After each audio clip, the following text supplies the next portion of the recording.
Stephen, this question has to do with children's rights and the court's decision regarding custody. Does a child have any rights in determining which parent they want to live with? That's an interesting question. A court will always start out with the basic standard in that it's going to award custody based on the best interest of the child. In doing so, a court will consider the child's wishes.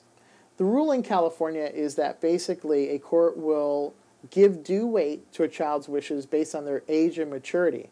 There's a common myth that there's a certain age that a child can reach and make a decision, and that's just not true. It's simply one factor that the court considers. It's important to note the maturity aspect of that, because if you get a child that's older, and the reason why they'd want to be with one parent over the other is simply because that parent is more liberal with them, that could go against granting their wishes. If the other parent is stricter, make sure that curfews are abided by, the child goes to sleep at a normal bedtime in order to go to school in the morning, then you look at that as saying the child wants to be with the other parent simply because the child will be allowed to do whatever they want or something along those lines.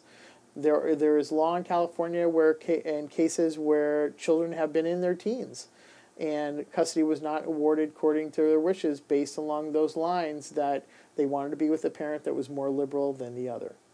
So when you look at something like that, it's important to understand that the child will not have the final say, and the court could rule against what the child's wishes are.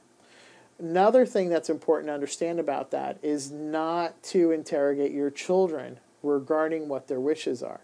There are ways in which their wishes can be elicited through court mechanisms so that the children aren't put on the spot and feel as though they are compelled to make a decision.